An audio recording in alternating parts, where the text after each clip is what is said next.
Hi, I'm Yanna and this is the first ever episode of Dyeworks Vlogcast. I'm not sure if it'll be more like a vlog or a podcast, so I've mushed the two together to cover all my bases. I'm going to be talking about some natural dyeing because that's one of my primary interests. You can buy my naturally dyed yarn and hopefully soon some fabric as well in my shop, which I'll put the link for down below. But I think the natural dyeing will only be kind of one section of the vlogcast. The rest of the time I'll be talking about the various fibre arts that I do with that and other, yarn and fabric from other places. So I'll be talking about some knitting, some weaving, some embroidery, some machine sewing, generally kind of a variety of crafts, mostly kind of textile and yarn related. I'm trying to reduce my consumption of ready-made fast fashion, if you like, garments and home furnishings. So a lot of my crafts will kind of feed into that. And yeah, not just making new crafts, but hopefully also mending old ones and things like that. So I hope you'll enjoy kind of seeing and hearing about my projects and makes, and that you'll share some of your wisdom in the comments because well, I certainly have a lot to learn, and yeah, I'm constantly being inspired by what other makers are making. So yeah, without further ado, maybe I should say a bit more about myself. So I'm originally French and German. My mum's French, my dad's German, but I grew up mostly in Japan. And since finishing, I went to uni and started my first job in Denmark and then moved to the UK where I live now. I live here with my husband and my two young children.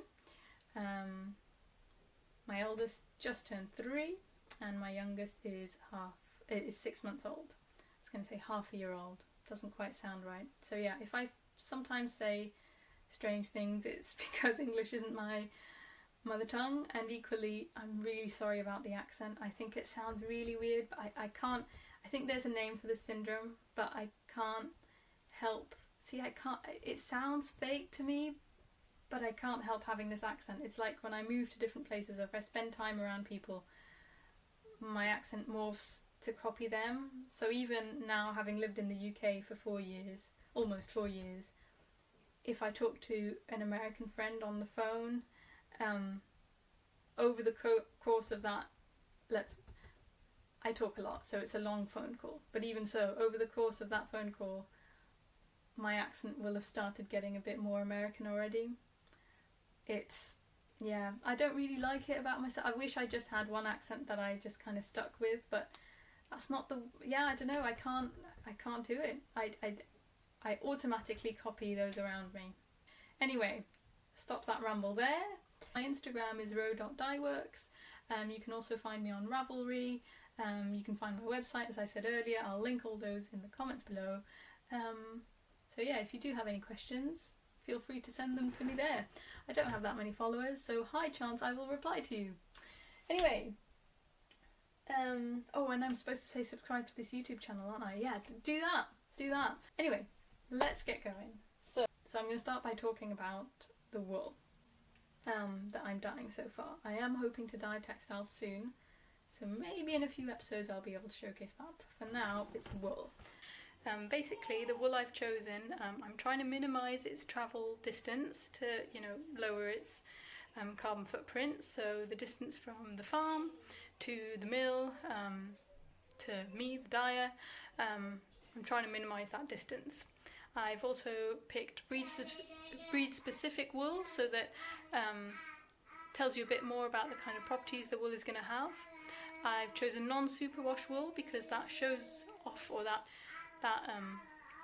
showcases those natural properties of wool in the best way, as well as, again, reduces its environmental footprint. What else? So yeah, non-superwash, breed-specific. All, only within the UK, so lowering the travelled miles from farm to dye house. And I think that's it. Oh yes, and I've also tried to choose some yarns that are worsted spun, some that are woolen spun.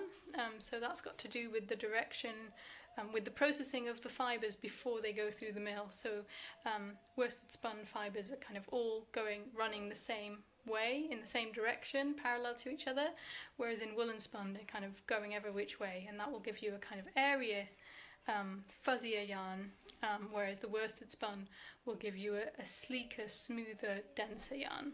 So both have their advantages, and of course I'm also trying to kind of offer different weights of yarn and things like that, the more traditional variety.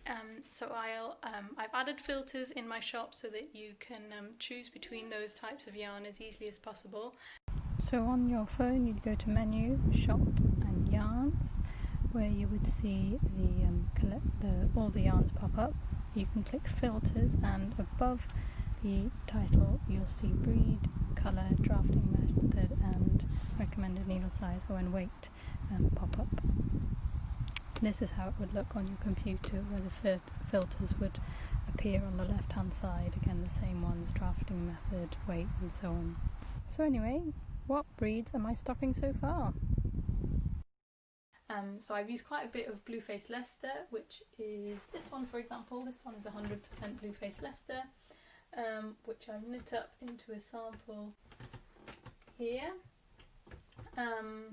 This is a kind of full ply weight, about 350 meters per 100 grams, and it's very kind of squishy and soft, which is because of the fineness of the hair. I do want to bring in some more rustic yarns, which I have, like this Shetland that I've knit this one in. It's got a bit more kind of prickliness to it. I mean, Shetland is still quite a soft wool, but this has definitely got a bit more of a kind of hairiness to it than this one. You can see as well, kind of, don't know if you can see that, but there's kind of an added level of hairiness to the wool. But yeah, I would easily wear this on my neck without it feeling itchy. So I do want to in part kind of offer the traditional soft Blueface Leicester and similar kind of wool, but also push the boat a little onto those rustic wools, and yeah, wools that I've realised aren't as itchy as you might first think they are. And you know, there's a lot to be said for different types of wool having different uses. So if you do have a coarser wool, wear it for an outer garment, something you're not going to wear on your neck, and then save the Blueface Leicester for the things that you're going to wear on your neck. Or I find them quite sensitive on my ears, so you know, that's maybe where I want the softest ones. And then the even coarser wools, of course, we could use for carpets and things like that. But that's the sad aspect of it, is that, you know, British farmers are getting less for their fleece than the cost of shearing it. A lot of it is ending up on compost heaps ridiculously. So yeah, different types of wool will be suited to different uses. This is a Shetland full ply and it's woolen spun. And then I've got this one. This one is a blend of Blueface Leicester and Massam. I made this using my a little mini skein set that I've got in the shop. Although in the shop, most of it, if you buy it, will be caked up into little cakes like this. I've held the yarn double for this to create a kind of DK weight yarn. This is originally a 4-ply, so if you double it up, in this case it's made a kind of DK weight yarn, and then I've kind of graduated it by holding 2 double and striping in between the colour changes. I hope you'll enjoy knitting with them and reaping the benefits of their different qualities. I also quickly wanted to add something about why natural dyes. So I think the most obvious one that people think of is obviously that they're derived from plants rather than being synthesised in a lab, you know. But for me, it wasn't just that, although that of course played a part in it. I really like the intersection between the art and kind of playfulness, the unexpectedness of natural dyes, but then also the science behind it. And yeah, in a way, I mean, it's not a science, it's maybe not an exact science, because you can never quite predict what's going to happen, even if you choose the same dye plants. You know, just from one patch of your garden to another, the soil might be that slightly different and give you a slightly different colour. Or like I've found this week, the butterweed that I dyed with, you know, the day after picking it, and the dye that I got from it 2 weeks after picking it is really different. Although still within the yellow family, it was a really different shade. So I really like that aspect of kind of the art, magic of plants and the science coming together. And I hope one day to start growing my own dye plants, in which case the gardening side of it and the horticulture side of it would also play a role. So I really like that kind of meeting of all those different disciplines. I think it produces some really beautiful shades, and I hope you'd agree. I'm sure my taste in colour isn't the same as everyone's, but I'm trying to kind of cater towards a variety of tastes, although of course it'll always have kind of my spin on it, I'm sure, and I can't possibly please everyone. So yeah, hopefully you'll find something that you'll like, and maybe even try your hand at it. I want to share a little kind of snippet of natural dyeing, or a little experiment that I've done that week, in each one of my vlogcasts. So this week I think the one I'm going to talk about is modifying the colour you get from a dye bath using acids and alkalines, acids and bases, to change the pH of your bath. So yeah, that's coming up now. So these 5 skeins, let me go in kind of colour gradient order, were all dyed with brazilwood. So the kind of, you can buy the wood chips from a specialist supplier, and you can see, so this is the neutral pH. So this was dyed in a just water, pH around 7 water, whereas this was dyed kind of pH 8, pH 9, pH 6, pH 5, and you can really see how the colour has changed. And as long as you set them properly, you know, using simmering kind of just below boiling water, and then later on wash them with pH neutral soap, you should be fine. These colours should stay as they are. So I modified the pH by adding soda ash or citric acid, and measured it using litmus universal indicator, pH indicator litmus paper. So you can see how varying the pH has a really big effect on, you know, the dye colour, because it's exactly, you know, same amount of brazilwood, same steeping time. So I leave it to steep with some warm water for at least 24, preferably 48 hours, and I add, so in these cases previously I had played with adding the pH modifier in the dye bath, whereas this time I added it to my kind of stock solution that I was leaving to steep for 24-48 hours. So I do think that helped intensify the kind of colour change as well, and make it a bit more uniform, because previously I found that if you add it once it's in the dye bath, I think it takes some time for that reaction between the actual dye material, the brazilwood or others, to react with the pH modifier.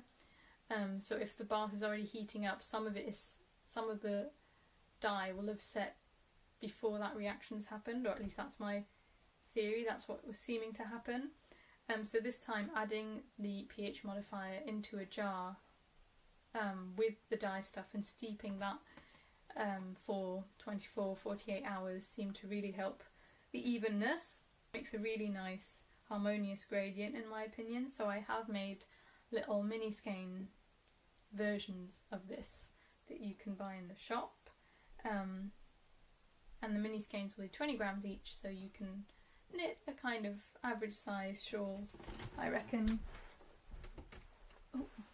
This shawl that I showed you previously that was using scraps and kind of my previous experiments, this is about 100 grams, so you know, it's a reasonably sized shawl, not huge, not tiny. And this is the pattern is called the Rain Shawl, which is free on Ravelry if you're interested. So yeah, you can definitely make something out of the, yeah, you can see you'll get 5 mini cakes like this rather than getting 5 big 100-gram skeins like that. So yeah, that was just a little natural dyeing experiment, kind of very carefully modifying the pH. I would like to get a digital pH meter if I can, to be even more exact, but for now just my universal indicator paper and 5 different jars was enough to get a really nice gradient. So if you want to try that at home, I highly recommend it. It's really satisfying, I think, to see the different colours and get so many different colours out of one dye plant. Yeah. Next I'm going to talk about some knitting. So I've talked about the wool, how I dye it, and then what do I turn it into. So my latest finished garment is actually this jumper. It's the Sauverbelin or Sauverbelin jumper by Jessica Gore, who I think her account on Instagram is the Sweater Collective, if you're interested, or at least that's kind of part of what she makes. And you can see it's got really nice cables and texture. I was playing yarn chicken with this, so originally it's, you know, full length, but mine is a bit cropped, and the sleeves are not even quite 3/4 length sleeves, because this was just some yarn that I had left over that I wanted to use up. And I will show you, the original is knitted in a slightly thicker yarn than the one I've used. There we go. Here's the jumper. It's knit with a kind of sport weight. So I've got some sport weight in the shop, some Kent Romney wool that I think would be perfect and would show the cables off really well if you'd like to make this. And otherwise, actually, this the Blue Faceless that I was talking about earlier, although I would classify it as a 4-ply weight in general, it could be a light sport weight, and because it blooms so much, I'll put in a picture comparing the unwashed and washed skeins to show you how much the yarn blooms or like plumps up. I think it would work really well for this jumper and would give it quite a nice kind of soft cloudy halo. So yeah, I thoroughly recommend the pattern. It's the perfect neckline in my opinion. I like it to be kind of close to my neck but not, you know, yeah, the short row shaping fits my neck and kind of shoulders perfectly, so I'm really happy with how it's turned out, and I love working cables, so yeah, 5 out of 5, 10 out of 10 for this pattern.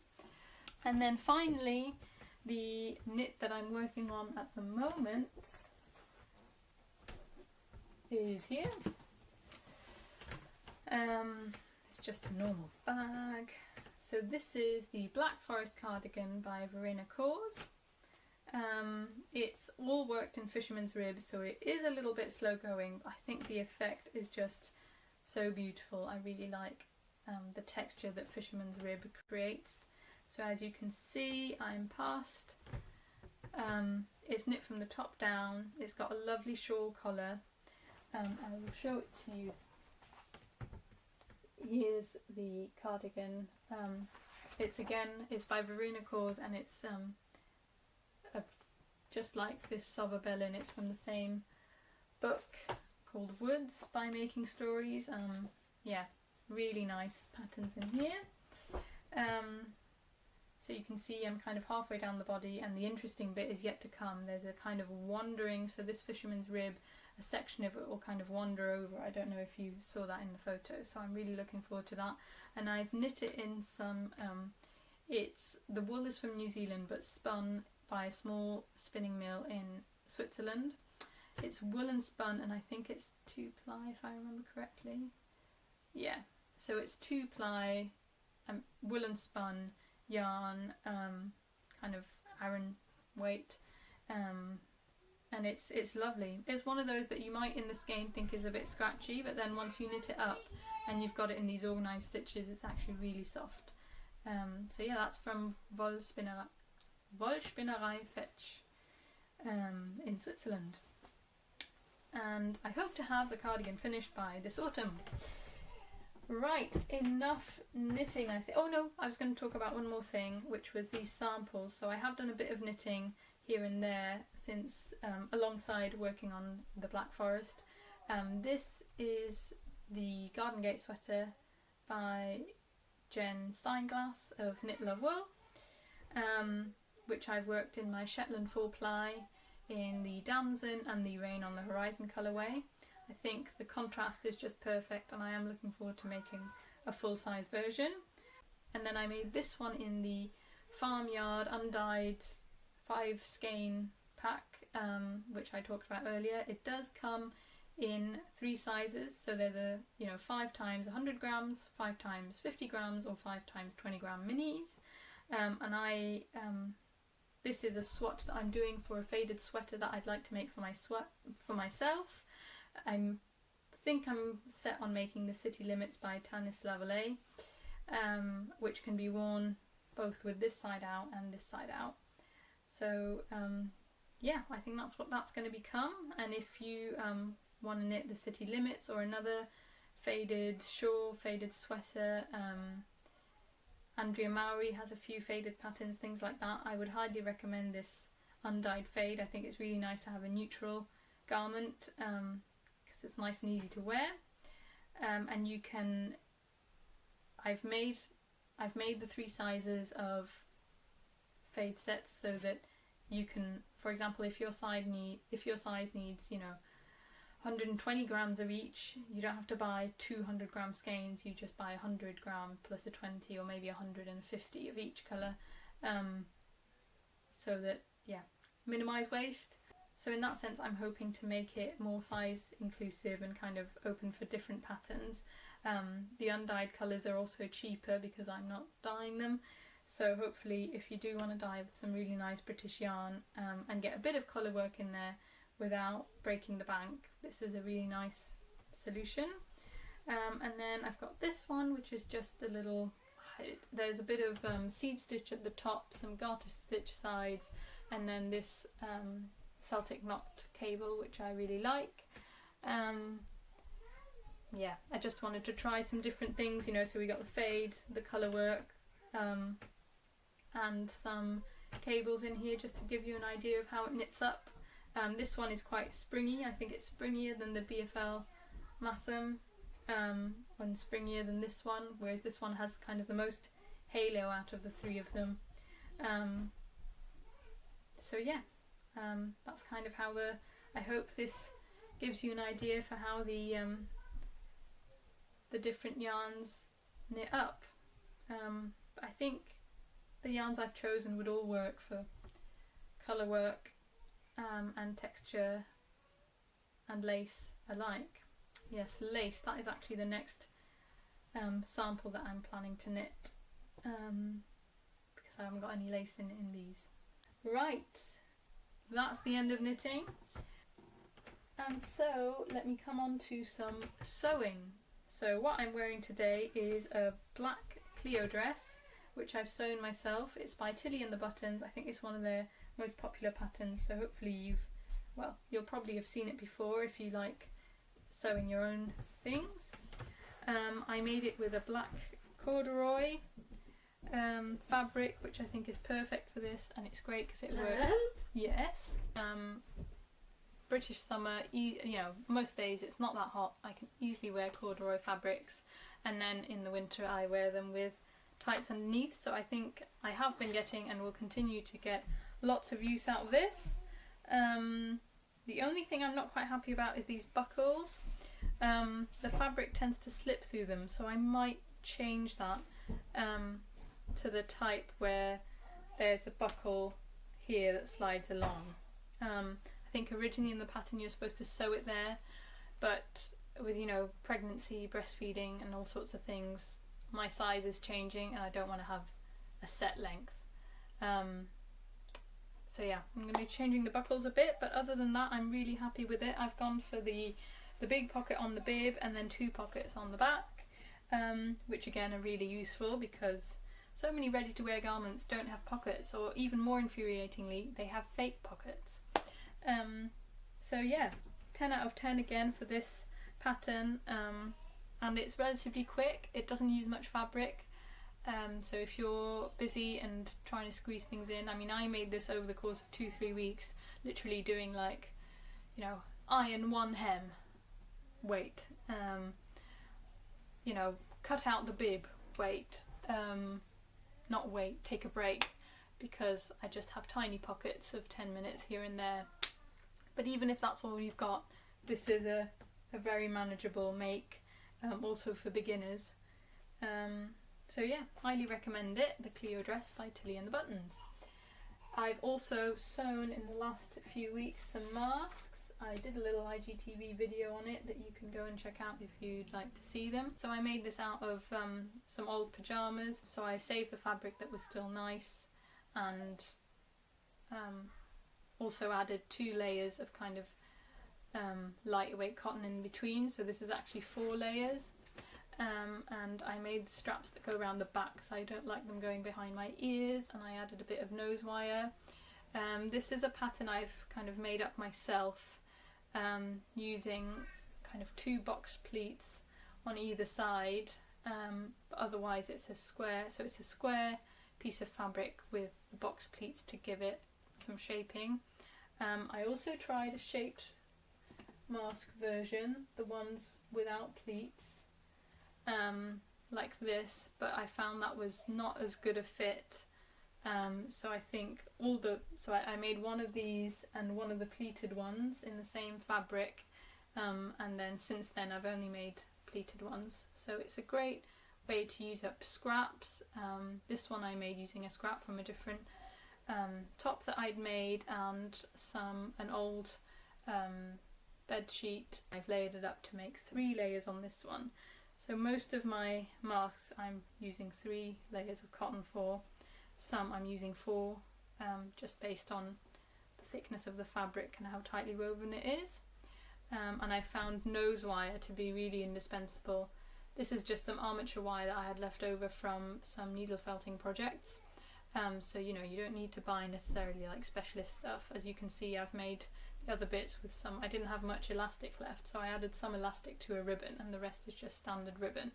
It's not the neatest bit, you know, it is using scraps, and I've had to sew some together on there, but it works. It's easy to wash. So yeah, great stash busters, quick project to make. I really recommend, you know, now that masks are becoming indispensable, even if you're not that experienced sewing on a machine, there's loads of tutorials on there, and masks are a great little sewing project to fit in here and there when you've got a spare 5 minutes. You know, you could go 1 extra day without doing the washing and make a mask instead.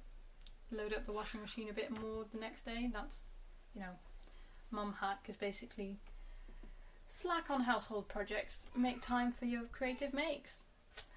And then there was one sewing project that I made 3 years ago now, but I've been using a lot recently after putting it away in storage, and it's quite big, so I hope I can show it. It is a sausage pillow. So when I was pregnant with my first son, I looked at these, you know, got uncomfortable sleeping at night, whatever, and so I looked up these pillows, these long pillows, and kind of couldn't believe how expensive they were. So I thought, I can make that, you know, famous, yeah, necessity is the mother of invention or whatever. And I went to a well-known furniture shop that has a blue and yellow colour scheme, you know which one I'm talking about, and bought a single duvet and some fabric, some pretty thick upholstery fabric, and then I sewed a kind of a tube with some ties on the end here, just simple, you know, turn the fabric over to make an encasing for some cord, which I usually tie up, but of course the moment I show it on a podcast it has fallen out. So I've got that hole on either side, and then in the middle I've got like a Velcro opening to make it easier to push the duvet into this pillow cover, or yeah, whatever you want to call it, and it works wonders. You can see it's about that big, so it's nice and easy to roll the duvet up lengthwise and stuff it into this long shape. Yeah, I did the measurements just kind of using a tape measure and you know, designed the kind of cover myself. Let me know if you want to get more specific measurements, but obviously it does depend on what kind of duvet you get. And yeah, it's been great. I've used it as a sleeping pillow during pregnancy, as a feeding pillow, you know, in kind of the first few weeks when babies are still like need so much support. It's quite handy to have, yeah, the arm, kind of an armrest or whatever. If you put it behind you, you can. And then I've used it most recently, or once the baby's kind of can hold his or her head and things like that, and you're no longer needing to support them as much during feeding. It's still useful because I tie the two ends together and it makes like a little play ring. So this is another thing that costs a lot of money, is those donuts that they can play in when they start sitting up but they're still falling back quite a lot. So this is great for that. It kind of turns into a big enough ring that you can comfortably sit the baby in it, and they're kind of half supported, or you know, they got cushioning if they fall over, they can have their toys in there. And yeah, so I've gotten a lot of use out of this pillow over the years at a fraction of the cost of the original sausage things, which aren't even that multi-purpose.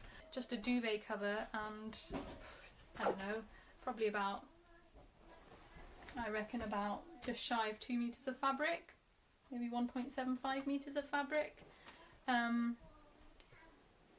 Yeah, let me know if you have more questions about it. Right, I think that's sewing finished. Moving on to embroidery. Embroidery is one of my newest kind of things I've tried out. I got inspired largely by Plustre, and then it's that thing where, you know, Instagram picks up on you being interested in something new and then bombards you with more pictures of it.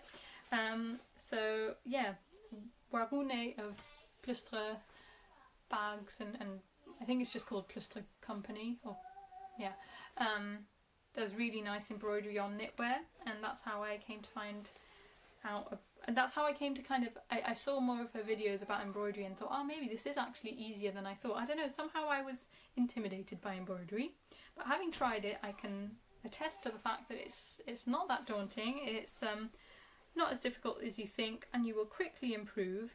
So I can definitely see, you know, which flowers I made first, and which flowers I made once I got more used to it.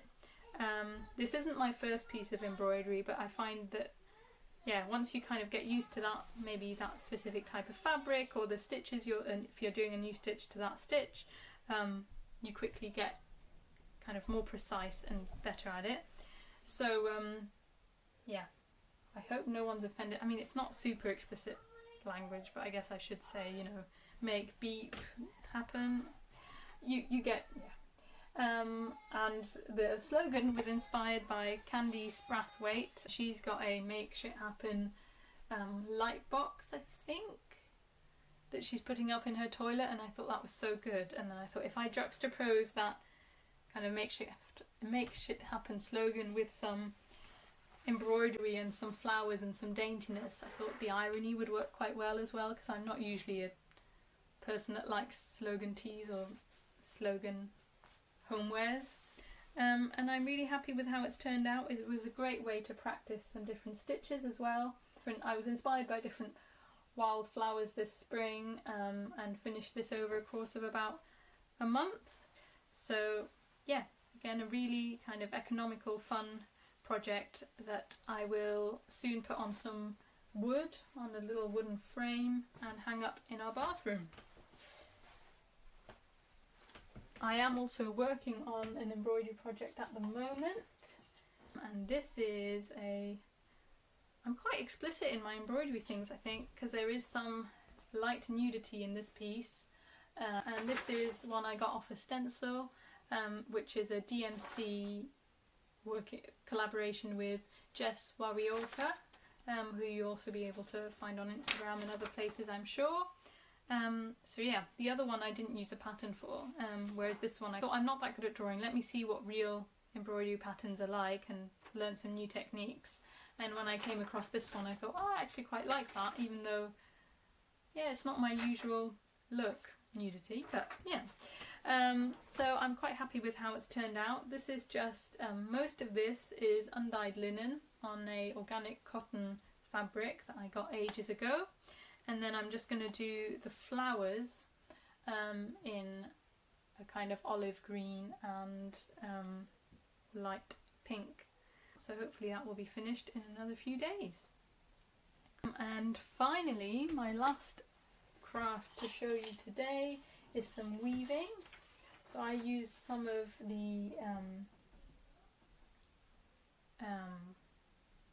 the yarn I've dyed myself.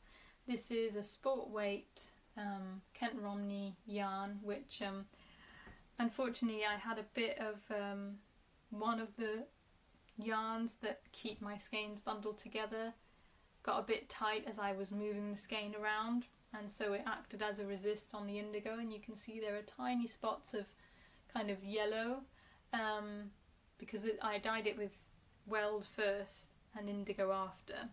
So instead of being an even turquoise, or a relatively even turquoise teal colour, it's got spots of yellow on it, and I thought, I can't sell this, but I can use it.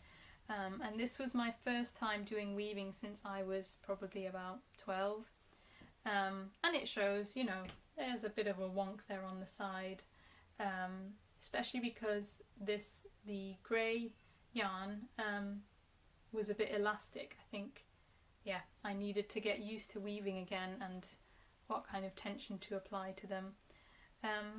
But yeah, I quite like this kind of diamond motif, so I'll be making another one similar to this, better executed and with the colours switched around. Yeah, I think that's all the crafts I've been up to. My plans for the coming weeks are yeah, a bit of lacework, a lacework sample. I've also bought the Liner magazine, and there is quite a few patterns in here that I want to try and knit. So I really like this jumper, the kind of mixture of texture and colour work, which I want to try out. And then I'm also quite tempted by these mittens. They're quite simple, but they've got a texture that kind of looks like flowers on them. Yeah, I also like this one. This might be the lacework sample that I do in preparation for knitting the full-sized one. I'm finishing my Black Forest cardigan. I want to, in the natural dyeing department, I really want to get some fabric to dye up. I'm researching, because I want to reduce their carbon footprint as much as possible. It is actually harder to source fabric than you'd think. It's a lot easier to get traceable wool, I found, than getting traceable fabric. So I'm still kind of finalising which one I want to use, but hopefully that will come in not too long. And I've also ordered a bunch of GOTS certified organic cotton fabrics. I like GOTS certified because it's not just about the organicness of the fibre, it's also about the chain after that, the dyes, the treatment of workers. So although I'm sure it's not perfect, you know, like any certification scheme, it does give me slightly more peace of mind in terms of the environmental and the human impact of my purchase. So I've bought a bunch of those GOTS fabrics, and what I've made for my children in the past was usually woven fabrics because they're so much easier to work with. But now my new thing, my challenge in the coming months is going to be using a lot more jersey fabrics.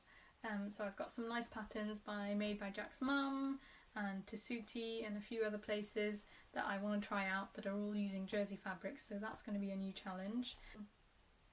So yeah, those are kind of my plans for the coming weeks of crafting, and I will hopefully have those, or at least some progress on those, to show you in episode 2. I hope you enjoyed that. Again, if you have any questions, leave a comment on this video or find me on Instagram, or contact me via email through my website. Right. Thanks a lot for listening. That was that. Bye.